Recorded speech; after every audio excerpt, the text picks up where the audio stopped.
So I was just grabbing a bite to eat when I unfortunately heard that Chester Bennington, lead singer of Linkin Park, had committed suicide. It sort of bummed me out.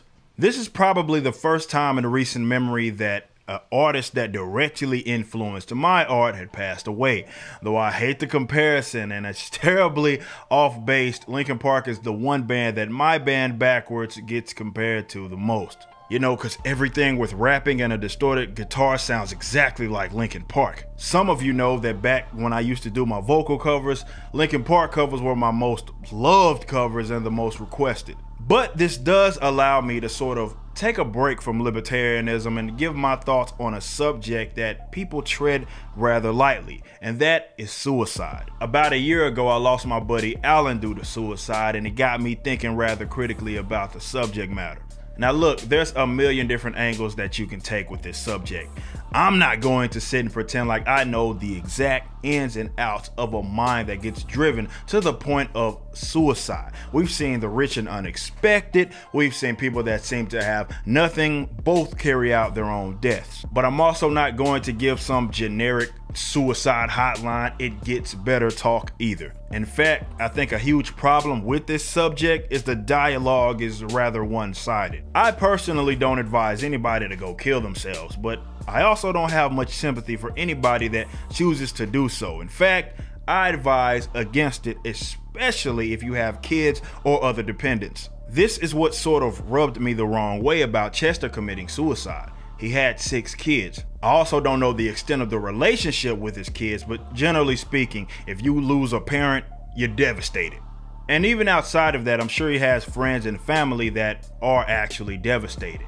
I'm not going to pretend like I know exactly what the man was going through, but apparently it became too much for him to bear. But all that really happens in a suicide is that you sort of run away from those issues and then you shift that misery and suffering to other people. So these are my unfiltered thoughts about suicide.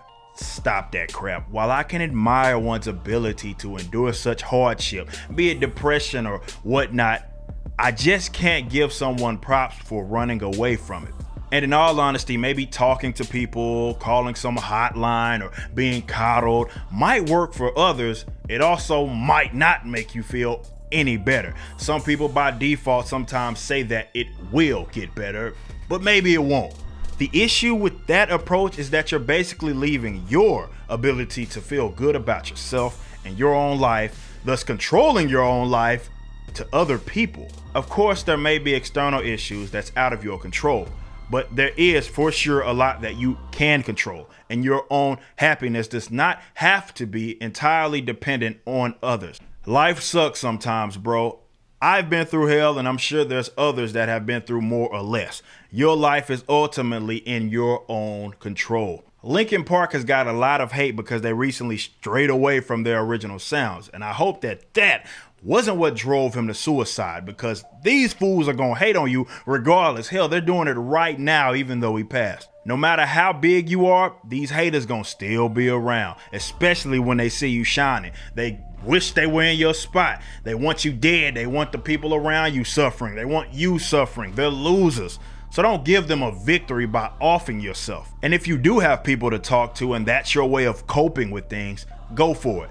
But that may not work. Ultimately, it is up to you. Me personally, I'm stubborn. I can't allow my haters to win. Hell, I'm looking for ways to give you a new reason to hate on me. But most importantly, I realize that my destiny is in my control, not these haters. So for anybody that's contemplating suicide, understand that your friends and family are going to be bummed out when you leave. And yeah, it may be your friends and family that are the ones sort of causing your suffering. But don't run away from your problems. Just realize that you are ultimately the only one that can take the necessary steps, putting the wheels in motion towards an actual resolution. Don't give in to depression, addiction, sadness.